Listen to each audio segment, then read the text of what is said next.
Welcome to the Designated Drinker Show, the podcast that's raising the bar on craft cocktails. I am your host, Louise Solis, and with me, as always, is my very, very talented friend. She is sure to break many world records in her lifetime, the mixtress, DC Gina. Hi, Louise. How are you? I'm good, and you? You know, it's kind of nice. It's just the two of us. So it is just excited. The two of us today. It's kind of a little special ditty today. Yeah, I know. I'm kind of excited. Okay, so here, I got something for you.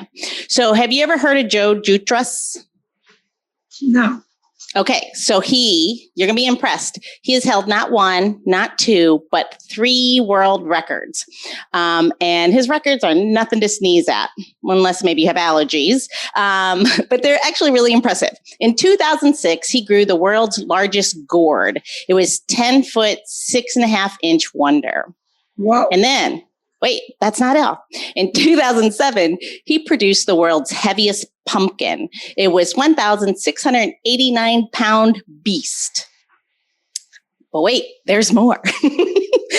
10 years later, he squashed yet another record. Dad joke. He squashed yet another record. It's with his 2,118 pound heifer of a green squash. So all of these accomplishments actually made him the first person to ever earn the record for both the largest gourd and the heaviest squash. So I say we jump right into this episode. We toast good old Joe's achievements and get this going. What do you think? I think I'm into it, but we're going to get squashed. I get it. But Louise, where do you find this information? Remember, I listen to this podcast called The Designated Drinker Show, and I go to designateddrinker.show and get all these recipes and stay up late at night making cocktails and Googlings. I'm just wondering. Everyone should subscribe. That's what you should be doing right now. If it's your first time listening. Absolutely. Because you too can find the information about the world's largest gourds. All right. So now with that wonderful introduction, are you excited? Let's get started. Let's make a little, it's the season for the fall. It is the fall season. We're going to warm it up a little bit. I being, welcome to my bar. You can't come to my bar right now. I always like to have some sort of welcome drink or a punch or a hot cocktail or something to kind of take the chill off of, the colder weather.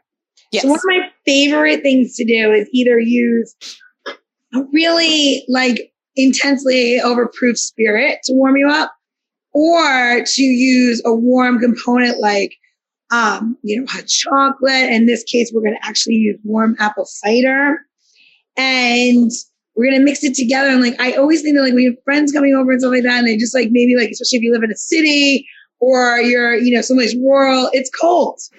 It is. Walk into someone's house and have something, a little bit steamy and delicious. And we're just going to put together a nice welcome drink for getting squashed with us. What do you think? Let's do it. Let's get squashed. All right. So I'm going to move my camera down, and then Louise, you're going to follow along, right? So I have here we go. Just a teacup, right? I mean, nothing crazy, little saucer.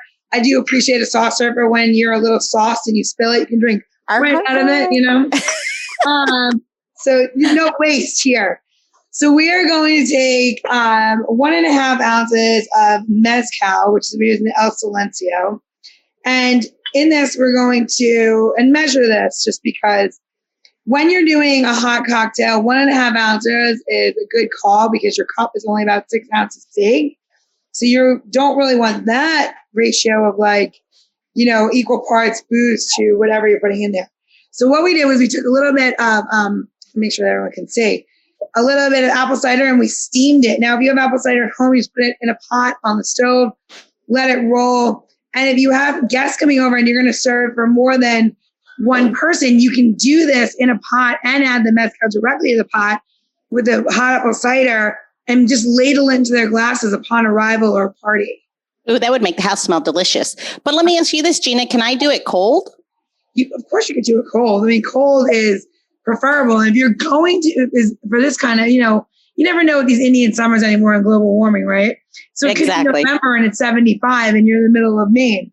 So what you're going to do is I'm showing you the hot cocktail, and you take this, you put the mezcal, the warm apple cider, and then you'll put just a cinnamon stick in there, and it's kind of just like wafting. It's really beautiful flavor. If we were going to do this cold, let me just put this over there. So it's a little bit different when you're going to do it cold because you're going to do it on ice. So let me grab a jigger, and I'm going to shaker set. So we're going to get our shaker set, and give me a bar. I need a tall glass. All right, so we're going to do, again, on this one, when you're doing it in a tall glass, now it's a 12-ounce glass, you're going to do 2 ounces of the mezcal. Ooh, I like the sound of that. 2 ounces. Yeah. And then we're going to add 4 ounces of the apple cider. And then, just because it's delicious, we're going to add 1/2 of lime juice. So roughly, if you're measuring at home and you have pre-juice juice, just about 1 ounce of lime. But make sure it's fresh. Yeah, I'm just going to squeeze it in. And I'm actually going to drop the lime into here. And I'm going to grab some ice.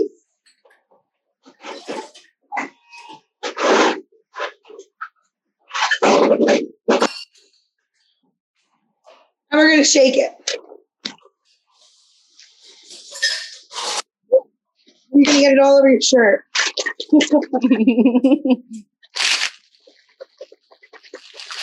Let me put that with the shaker sets. They're all like a little bit wobbly. And then we're going to take it and we're going to pour it into our glass. Now, does it get any simpler than this?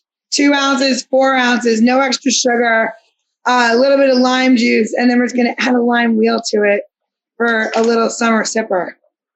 This is one of my favorite cocktails, to be honest. And for everyone who's listening, I actually said, Gina, let's make that cocktail. And this is, if you come to my home, I often serve this cocktail. And then, boom, and that is that. I'm going to get fancy on you, Gina. I'm feeling a little fancy today. What are you going to do? I'm going to garnish it with that lime that you mentioned, but I'm going to add a little apple. And I'm going to put a little star anise on top. What do you think? Oh, look how cute yours is. I like it. Well, you're going to prawn it. I'm going to prawn mine. I mean, if we're going frawny, I'm all about it. Well, I can never out prawn you. I mean, it is kind of, there we go. Cheers. Let me hold it up. Cheers. And get a little, Louise, someone's teaching you how to make great cocktails. It's real pretty. So thank you. There. See, I too can be taught. Even this monkey. I love it's so good. Smoky, apple-y, delish. It is delish. This is so good. One of my, such an easy drink, right? So serve it hot, serve it, cold, however you're happy, doing is really what we can do. And it's kind of great. So give us the update. How's it going at Buffalo American? So Buffalo American's doing okay. We're surviving COVID. It's the fall of COVID. So I feel like it's not even 2020 anymore. It's just the COVID years and now you just refer to things like that. And that's what you do. So we are, we've fully adapted to our pickup lifestyle and cocktails to go and, cocktail kits to pick up if you're having a party or a Zoom or, whatever floats your boat these days. I feel like there's nothing out of the ordinary anymore in this world. So I just kind of go with it. And I think everything is out of the ordinary, and that's what it is. There's just no guidelines anymore. Zero. Kind of like this show. Lines, right? I mean, what are you going to do? I mean, it's either you adapt or you don't, and there's nothing wrong with hibernating, but I feel like you have to just adapt to your world, get social again from a distance with a mask. Yes. Yep. And it's really important right now that we remind people to pay attention to what's going on in the world, make sure your voice is heard. Yes, we're in the political season, but make sure that you vote on every level. Vote. No change. Absolutely. That's for sure. Yeah. So how are the girls doing with their schooling? How's that going? Pretty good. I mean, like, that's crazy. So if you're a parent out there, I tell you, kudos to you. Because I have 2 little girls, one is 5 and one is 6. And I feel like this is insanity. And I didn't realize how hard it possibly could be to teach somebody how to read. And I give it to all the teachers that are everywhere, that your patience is remarkable, because I love my children. I love them with everything I am. But I cannot wait for them to go back to school. I am so excited. And if you told me I had to get them a gas mask from the 1941 via London, World War II, I 100% in. I will buy it. I will put my children in a bubble. I just feel like they're missing so much. And it's totally true. You know, when like your mother would tell you, don't put a penny in a light socket. And you'd be like, I'm going to put the penny in a light socket. And you get a little bit electrocuted, and you just couldn't help yourself because you think your mother doesn't know what they're talking about. That's how it really is. And I feel bad, and I say I'm sorry to my mother every day.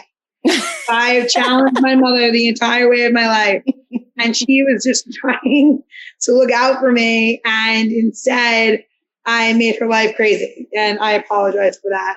So wherever she is, man, that karma is a bitch. It is. I am paying for that karma right now as we speak. Anyway, let's talk about something more fun. Let's talk about squashes. All right. So, everybody's been cooking more, right? Everyone's been going to and like really exploring more local environments to buy food, and, not so much going to like traditional grocery stores. You're looking at your farmer's market, or you're taking a drive now on Sundays and you're like going out to the countryside or a little bit out of big cities where they have like little stands and stuff, or, you're driving down to a beach and like you pass by different farms or whatever, and you're starting to see all these different things, or you're taking your kids pumpkin picking, whatever it is. All of that can be used in your cocktail. So when you're buying these cute little pumpkin pie pumpkins for your kids and they're doing all their cute little decorations on it, you're actually holding the key to your next cocktail, much like a first one. Dog. I know, I love these. So these are called, we're going to a little squash education. These are called pumpkin pie pumpkins. They're the sweetest per pound pumpkin that you can get. Now, all pumpkins are squash, but not all squash are pumpkins, right? But yep. So do you also know that they are cousins to a melon? Of course. Oh, yes, I did know that. And then what are they cousins? And what do they all start from for the $1 million question? Every melon and everything and all of it all started with one tubular vegetable. Really? Cucumbers. Really? Well, yeah. I didn't know that. People say what came first, a squash or a cucumber? Cucumber. Well, there you go. Yeah. It's one of the oldest. Sorry. No, I was going to say, and winter and summer squash, the only difference between those two is that winter squash can actually withstand, like they named them that because you could have them through the winter. They'll last for months and months and months and stay good. And that was the whole thing. Winter squash can survive longer durations of time. Right, except you have to pull them in. So if you are growing squash at home and you're listening to this, it cannot withstand a frost. This will freeze and then become squishy. So you got to pull them in. You can put them in a root cellar or your refrigerator or someplace cool in your house for the whole winter as long as they don't freeze. So, ready? American pumpkin pie squash. Kabochka, which is a Japanese pumpkin. So, same thing, 2 different years. Different continents, excuse me, not years. What I love about this one is that as sweet as this is, this gives you very little flesh. We're going to cut into these. This gives you not as much flesh as the other pumpkin, but the Japanese pumpkin does not. And for some reason, this has a smoky flavor to it, which makes absolutely no sense. So when you use this, you get this really intense, barbecue sense. Like you cooked it and you did not cook it. Oh, that's interesting. Yeah. One of my other favorites is everyone knows what an egg-corn squash is. If you've ever been to a grocery store, you've seen green versions of this. If you see what this is a white egg-corn squash. Cute. And This squash is particularly cool because, again, this works really well in cocktails. So you ask, well, that sounds pretty disgusting. How can you make this taste good, right? I have no doubt in you, Gina. I mean, it is one of those things. We're going to process it. What squash did you get? So when you talked about where you get your vegetables, especially, going to different places and going to like farmers markets, well, I signed up for one of those at-home deliveries. It's called, and it's the Unperfect Fruit and Vegetables, which I have not seen anything that was, everything it's all organic, it's all seasonal. And I haven't seen anything other than I had some rather phallic shaped butternut squash come that it was very impressive, and I couldn't help but laugh at it. But we ate it. And then Instagram for that. The shapes, everything looks like a penis. It definitely looked like a penis. Oh, there we go. So perfect. You have a regular eggplant squash. Yeah. Yep. So now you can see them. Like if you're watching this and you can see this on the other side, you can see the difference, right? A little bit thinner, white, not as thick. And then we're going to cut into all of these and we can look at these, examine these a little bit further. Cool. So you can see the flesh difference and also how that one's a little bit harder to cut in. So the outside is very, very bitter, where the outside of this one is not. So if you fully roast this, you can eat the skin. Oh, interesting. Interesting. Do you also know that Narragansett, they credit the squash also to the Narragansett Indian tribe. They were the ones who were harvesting and taught pilgrims how to eat them, and it actually squash. It's translates. It's I can't remember the Indian word now, but it translates to eat raw or cooked. Look, that's squash great. Facts. I mean, that's a really cool. I mean, clearly, I'll be lifting that and be like, that's what I came up with. That's what I'm going to say. All right. So let's go through cutting pumpkin, squash, whatever, 101. Okay. Okay. This size knife is not technically the knife you should use. Use it to carve a pumpkin, make a cute shape, do ornamental design. You do not want to cut into a squash doing that, right? You want to make sure that you have a much bigger knife, generally bigger than the squash, because you need a little bit of weight to get through safely. One thing I'm going to do, just because I don't have that, hold on one second. You want to put something underneath your cutting board before you do it so the cutting board doesn't slip and you don't wind up getting stitches because you cut the pumpkin. Because bitches get stitches. Yeah. So we're going to put just a little wet paper towel underneath my cutting board and it'll stop it from sliding, as you can see. So what we're going to do is, let's do the kabushka because it's really pretty. You're going to take it, you're going to go on the top, and I'm doing this on bar height, so this is a little bit difficult for me, so just bear with me. And when you get to this point, it's really, really tough. You can just give it a hit and you can get it in and then you can come down. I'm not counter height, so it needs to work on this a little bit. Normally I'd be above it if you're on a counter and not on a bar top, and it'll go through much, much easier than that. So you're going to cut it open, right? Now, oh, how pretty. You see in here, you're looking at this and you're like, you have these big giant seeds and it's just a little flesh. This flesh in here is much like an avocado.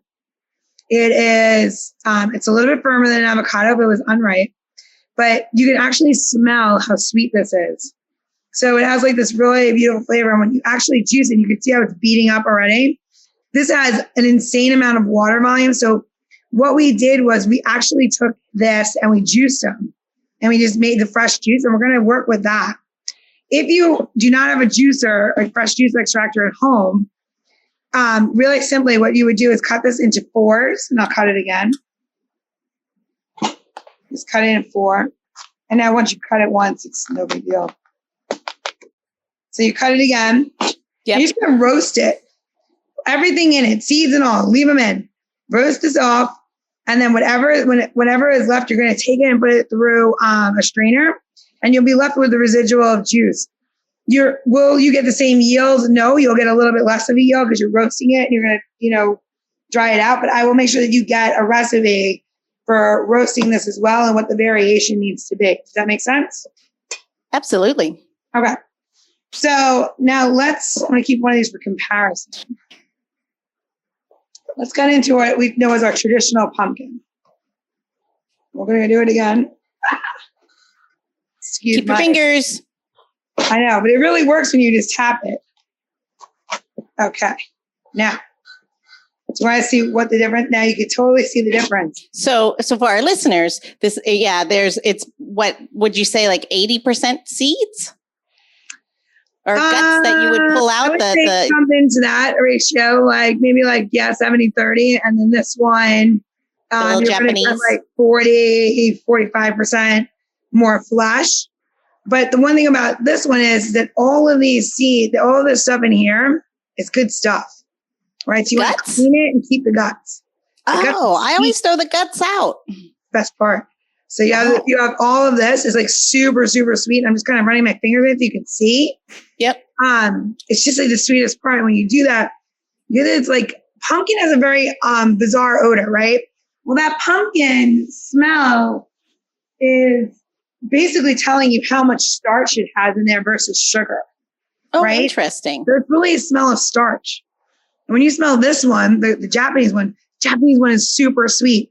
So might be fun for you to buy both of these kind of things and put it together so you understand the difference of what a traditional pumpkin for pumpkin pie is versus the Japanese squash, the kabocha, and the difference in the sweet smell of each one. That's interesting because, to be honest, I've never really, I make pumpkin pie every year, but I always buy puree. So I never start from scratch. So I really don't have much experience cooking with squash other than, butternut squash. And but to compare a pumpkin to pumpkin, that's not anything I've ever done. It's super healthy for you. I totally think it's one of the best forms of fiber. Now, do you see? And it's high in vitamin A and C. Yeah, it's really good. I mean, they're really just good for you. It's nice to have a variety in your diet, but seriously, this time of year, you get so many good things. All right, so now we're going to do the white eggcorn squash, right? Yep. So we're going to take this, and you see how easy and nice it's going in there. I don't have to press down or do anything. Yeah, I'll open up this more traditional one as well. So remember we were talking about melon family and melon and cucumbers and stuff? I mean, how much more reminiscent do you have to get? So yeah, exactly. Yep. So when you smell this, the smell of this is a little bit almost piney. Really bizarre. Here, cut yours open. I did. It is different. Yeah. It's very I don't know how to describe that smell, to be honest. It's considered almost like a vegetal, but leaning more towards the pine. But what's really cool about it smells a little nutty. Yeah. Because you see this though, what's really cool about this is that this is sweating more than any of the other ones because the water content, you can almost squeeze it. I don't know if you can see that. I'm squeezing it. Literally the water is just coming out. So what I always suggest is find a couple of different squash that you like, juice the squash all together. Now, can you drink the pumpkin juice straight? Yes, if you want to go to the bathroom in 14 seconds. I was going to say, that seems like you'd be spending the rest of the day at home and probably by yourself. Yeah, don't do that. We're going to process this and cook it. Okay? Okay. So what I have in this glass is about the equivalent, it's about 9 ounces. And that is the pumpkin juice. Okay? Gotcha. So I'm going to grab a pot here. Yeah, and I have mine. I juiced mine, but I juiced it's almost similar in color. I juiced the butternut squash, though. Perfect. So I'm trying to so you could see it. Let me see. You can see okay. It in. That's fine, right? Yep. All right, so we're going to put it in there. So if you have 16 ounces of juice. I do. Right? You're going to dump it in. Okay. And then you're going to add 8 ounces of sugar. White sugar, not brown sugar. Or you can use an all natural refined sugar. Don't use brown sugar in making this. It makes it turn this caramelly black color and it's not as beautiful as you really want it to be. Okay? Okay. You added the sugar in there. So basically you added 16 ounces of juice and you added half the amount of sugar. You have to remember these starches, once you cook them, are going to convert to sugar. So it's going to get very sweet very quickly, right? Yep. Then you're going to add a little bit of kosher salt. All right. And I should have actually started with this first. Sorry, I'm going to set this aside. And we're going to add in there 1 cinnamon stick Okay. And I prefer the Mexican cinnamon, like the canale cinnamon. I only have the hard cinnamon right now. So when I use the hard cinnamon, I put 2 in. If I have more of the loose bark, like the canale cinnamon from Mexico, I like to put in just 1. It's a little bit softer. Then we're going to add green cardamom. Green cardamom is one of my absolute favorite spices, especially this time of year. It's just really beautiful. And if you don't have green cardamom, you can use cardamom, powdered cardamom. Okay. So we're going to put in here about 7-8 seeds. If you're using powdered cardamom, you'd only use like 1/8 of a teaspoon or less.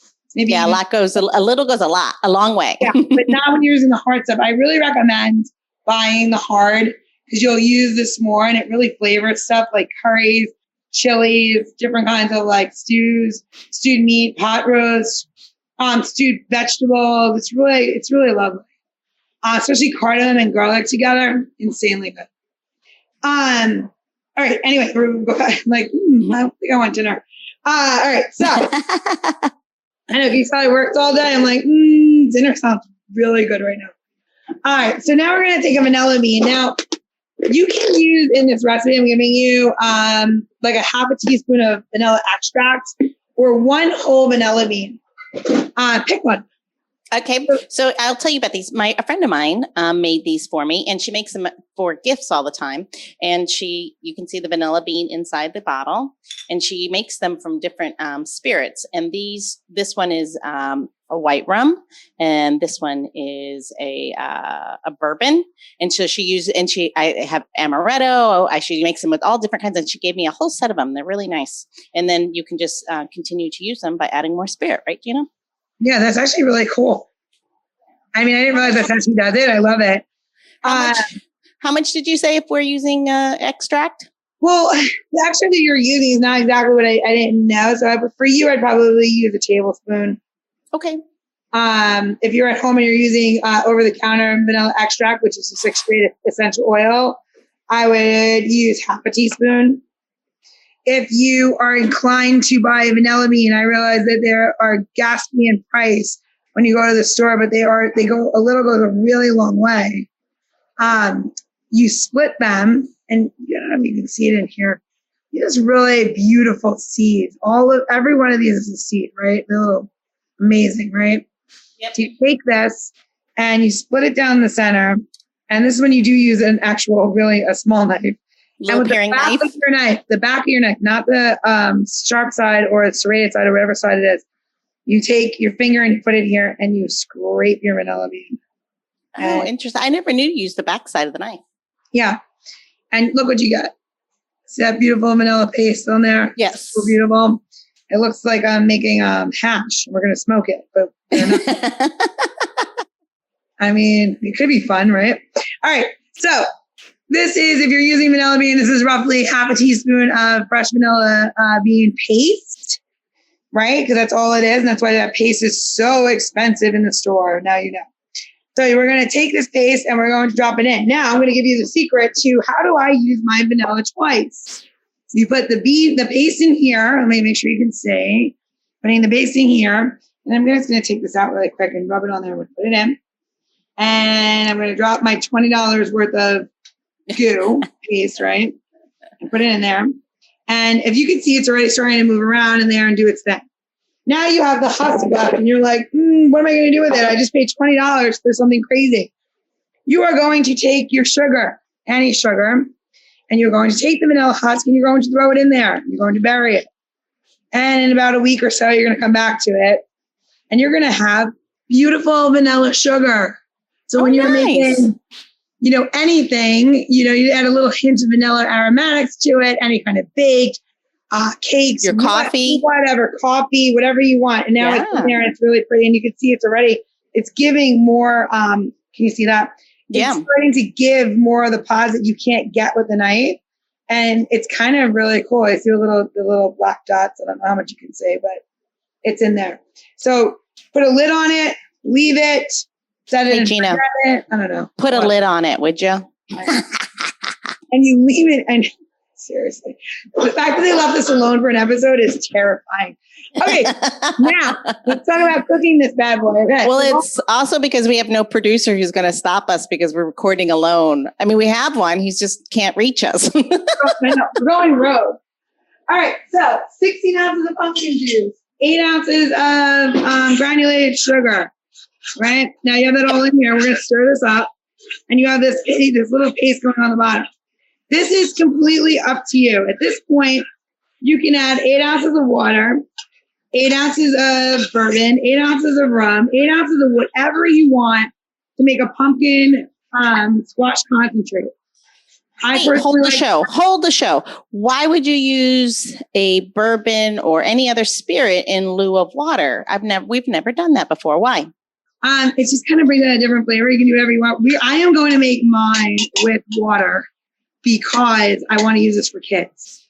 If you are going to use something else in there, children or younger teens will not appreciate the flavor other than cocktail. Okay. Gotcha.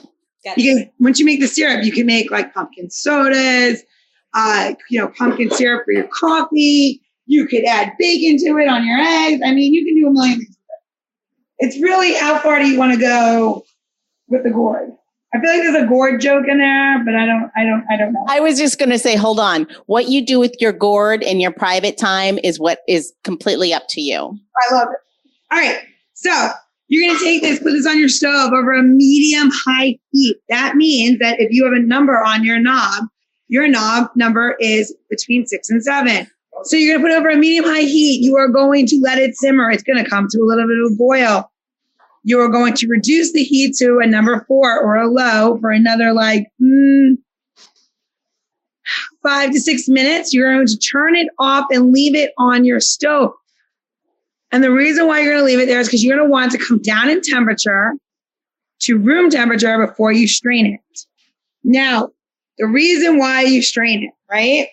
You have this beautiful syrup.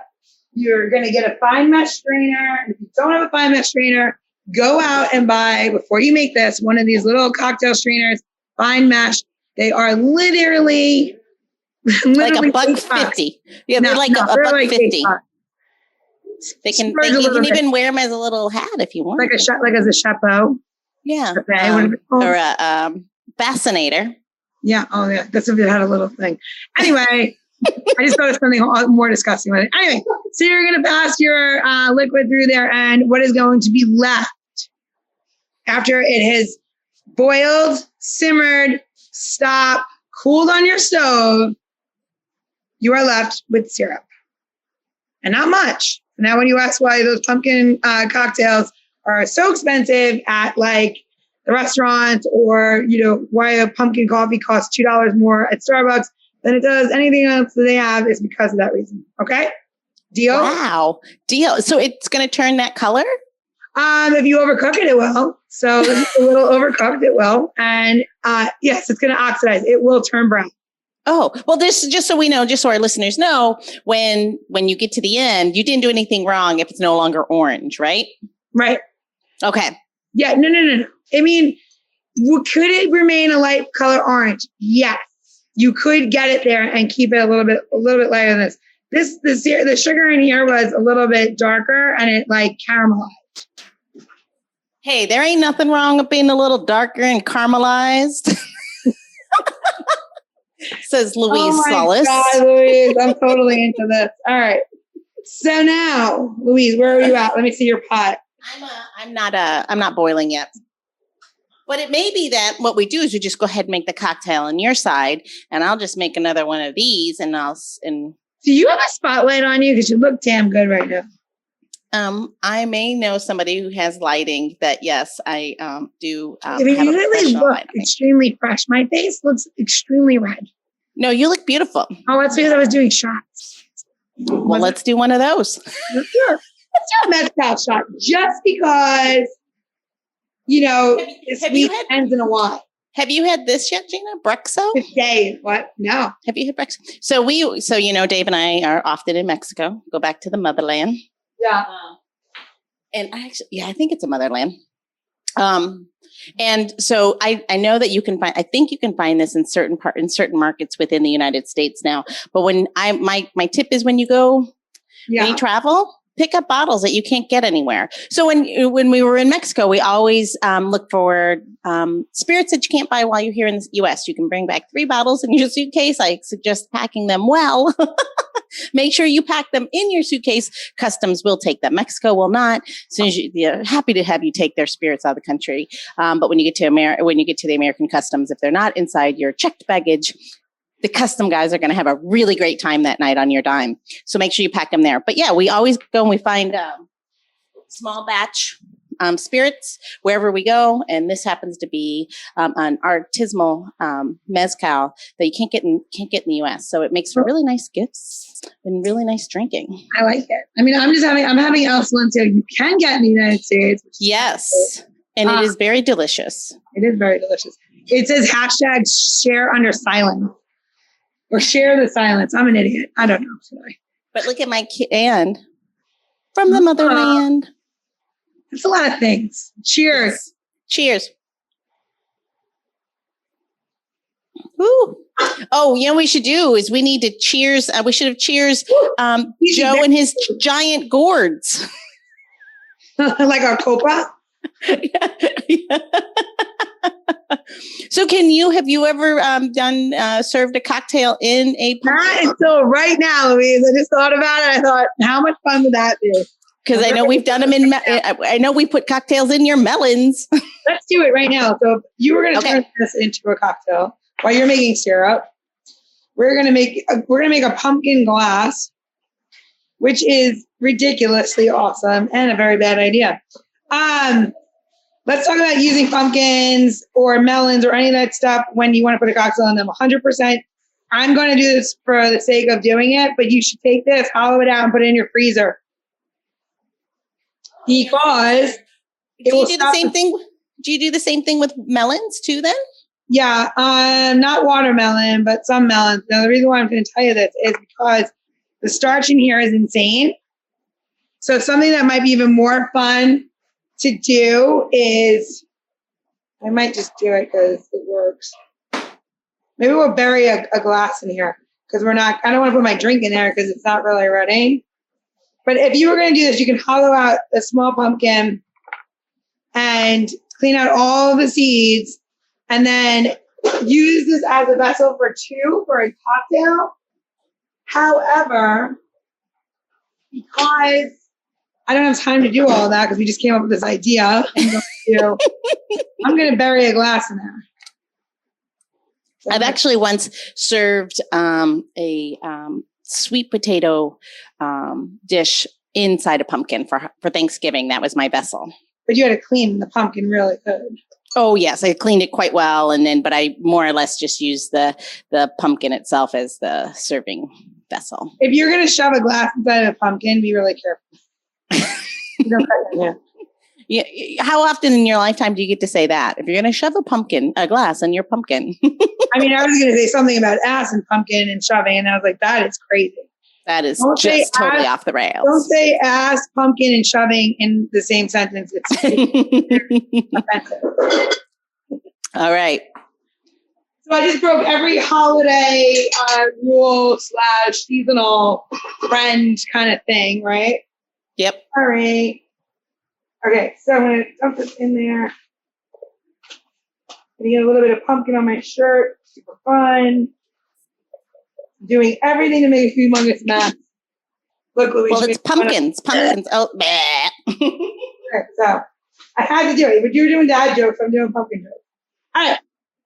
So let's see if we can. 'Tis the season. Oh, how cute is that? That's not cool. Oh, now it's stuck. What is happening? All right, Louise, I can't give you any more than that. I made a pumpkin koozie. That's all I can give you. All right, maybe. Well, and if you made it cold, say where it's this warm area, let's say where I'm still in Hawaii, I could do that and make that my pumpkin koozie and keep my drink cold while we're outside on the lanai. I mean, I think we invented something. I'm not really sure, but I love it. A pumpkin koozie. I mean, I feel like if we're in Hawaii, we should go coconut all the way. All right. I must be out of my goddamn mind. Okay, I'm done. I said it. Okay, so my I'm trying to wiggle it. Oil. Great. So let's see it. Yep, that's really pretty. Yours stays nice and orange. Using the white sugar is so much better than using the dark sugar, and that's the difference, right? So you saw what it looked like when the one that we made ahead of time, which was using dark sugar and what it does. Now using white sugar will keep the color much brighter. The longer you cook it, the longer it'll caramelize. If you add maple syrup or anything else to it, of course. If you use vanilla extract that has brown pigment in it, that's also going to add to the color change. So if you don't get a bright orange color like Louise and you don't get a dark color like mine, it's okay. As long as it tastes good, you made it right. Great. Now, if it tastes terrible, please throw it out. Don't blame us. All right. I think I've jammed it in better. What do you think? I think it looks great. All right. So this final cocktail, this squash, getting squashed. Right. So, I mean, personally, for me, it's an old fashioned, but for somebody else, this could be an up cocktail. This could be something with a little bit of lemon juice, orange, whatever. But I'm going to make mine as an old fashioned. And you can use scotch. What are you going to use, Louise? What do you got over there? Well, I'm just going to follow you, so you tell me. I'm feeling a little dancey today, so I'm feeling that bourbon might be where I want to go. Okay, do it. Yep. So I'm going to take my mixing glass, and I forgot what I'm doing, so that's good. All right, now I'm going to take my mixing glass, and I should not be left alone in my own bar, because I clearly don't know where anything is. Please don't use that against me. And I'm going to open it. I don't know. Oh, what is that apple brandy? What do you have at home? I need to know what you have at home. Oh, Gina, you're making this one alone. You're making this one alone because my syrup's going to be hot as hell. Oh, right. I'm making this one alone. Let's try it again. Yep. Go ahead. You know what? I said bourbon. I lied. Let's continue on our Mezcal train and let's make a Mezcal pumpkin old fashioned. Sounds amazing. Deal? Deal. I shouldn't be left alone. I clearly can't control myself. I'm like, oh, I don't know if I can do that. I'll do that. So there we go. So I got the Elixir Mezcal, which I really, really adore. And this is the Reposado, delicious. And we're going to do a Mezcal Old Fashion. Now, everybody knows that my Old Fashion counts are 2 1/4 ounces. Because the quarter is for good luck. Good luck. I hope you make it. And because you're using Mezcal, I normally say about a 1/2 ounce of the syrup, but in this case, because you're using a Mezcal, I'm going to go with 3/4 ounce. Is that to balance the smoke? It's just kind of like, I don't know. I think the Mezcal and pumpkin is a little structured together, but like it just kind of is the better ratio. So 2 1/4 to 3 1/4 to 0.75. Then we're going to take 1, 2, 3, 4, 5, 6. Now 6 dashes of Angostura. This is an Angostura and orange bitter blend that we do together. We call it Angostura in our restaurant, but it's both. We do 50-50 in here. I love taking bitters that I like to use together and put it in the same container. We're going to take a little bit of ice and we're going to drop that in. And you're going to fill it almost full, like 3/4 of the way. And, we have this. I forgot we made the fancy cup. I'm like, where'd the cup go? We're going to take the fancy cup. We're going to put ice in there because we're going to pour it over fresh ice. And again, rule of thumb, if your house during the winter months is at 73 degrees because you are crazy, you can serve this about 45 to 60 rotations. If you live in the real world and your house is a comfortable 60-something degrees, then you're serving this 30 to 45 rotations max. If you live in Miami Beach and it's Thanksgiving, you are stirring this for a very long time because your weather is amazing. So there you go, right? You got to take the good, the bad, and the stirring all together to make the proper cocktail. So we're still stirring because it's a little warm here today. All right. So now you can stir the cocktail properly. You have jammed a glass into a gourd. You have filled it with ice. You are now going to take it and pour this over the top. How cool. Right? And of course, mezcal or not mezcal, whatever, you need to do a little work on a medallion of orange. And when you have a big giant knife, apparently you make really good rounds. And you're going to get your coin and you're going to squeeze it across the top. And you're going to go once around and you'll drop it in. And there you have it. Voila. You have your, this is a maniac thing. I got to see this together. Watch this. And you have it. I want to see you drink it. I would think that maybe a spoon or a straw is a good idea. That's so good. I think putting the glass in here is actually the right move because you have a little bit of a lip to drink off of. There you go. There you go. Oh, you know what? Let's do a little carrot on just for fun, for giggle. And a little prawn. We're back to another prawn. And we'll just stick it in. Yeah, yep. Stick it in here. So it looks a little pumpkin topping. And now so cute. That's so cute. I love it. And there we go. Nice. So what do you think Nicely of that? done. I think it's really cute. I think it's really good. So the carrot fronds, are they spicy? Do they add any scent or any other than they're pretty? What? Yeah, they taste like carrots. Here's my favorite thing to do with them. Honestly, I use them in soup and then I make them in tea. So it gives like a little bit of like a sweetness to tea. You just have hot water. Your favorite tea. Don't put carrot fronds in mint tea. Works really good with like a black tea. You stick it in there, switch it around, and just get a really nice flavor. Nice. Yeah, do you ever use these in salad? They're good, especially when they're this green. Just cut them up, throw them in your salad instead of using the actual carrots. But these are purple carrots that we got. So. Oh, nice. Yeah, you know, I just got carrots in my my vegetable box, and you know what I did with those greens? I cut them off and I put them in the freezer because I didn't know what else to do with them, and I put them in my stock. Vegetable stock. Yeah. No, that's super awesome. You can make fake vegetarian meatballs using the carrot fronds and all that stuff, and then like mashed chickpeas and carrots together. It's really good. Interesting. I mean, a lot of good stuff. I think we've had a lot of squash talk today.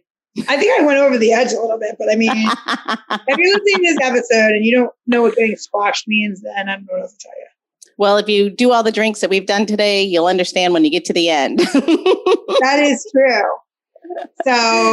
So we're gonna do our housekeeping. No, wait, what did you want to call? Oh, you got a question. Go ahead. What do you? If you can identify yourself as any spirit ingredient, what would you be and why? Well, today I'm definitely going to be. I'm going to be an acorn squash. Why? Because it smells a little nutty. It's really full of it. It's high in fiber. You weren't ready for me to ask the question I asked our guests.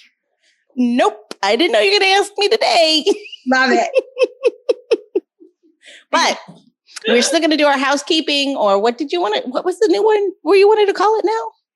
Not housekeeping. I don't think we should call it housekeeping anymore. I think we should call it barkeeping because we do everything behind a bar. Okay, let's do it. So let's do our barkeeping. Where are they going to go to get this cocktail recipes? They're going to go to designateddrinker.show. Wait, where? To designateddrinker.show. Yep, and they'll get all that. Exactly. But the other thing we're also going to do is we're going to ask all of our listeners to please make sure you subscribe, download it, and review. The show you review actually changes the rankings of the show. So we grow when you help us. So if you love Gina, which who doesn't, you're going to review the show. And it's just going to be all positive. Yeah. So. All right. I think that's a wrap. I'll see you in a squash or a gourd or another fall vegetable. I think trying to think of something clever to say, and I think I'm out. I don't know. Yeah. I've got no more dad jokes. The Designated Drinker Show is produced by Missing Link, a podcast media company dedicated to connecting people to intelligent, engaging, and informative content. Missing Link is a proud partner of Hearing Charities of America, a nonprofit organization that supports those who are deaf or hard of hearing. To learn more about HCOA or to find out about Missing Link's other podcasts, head over to missinglink.company. That's missinglink.company.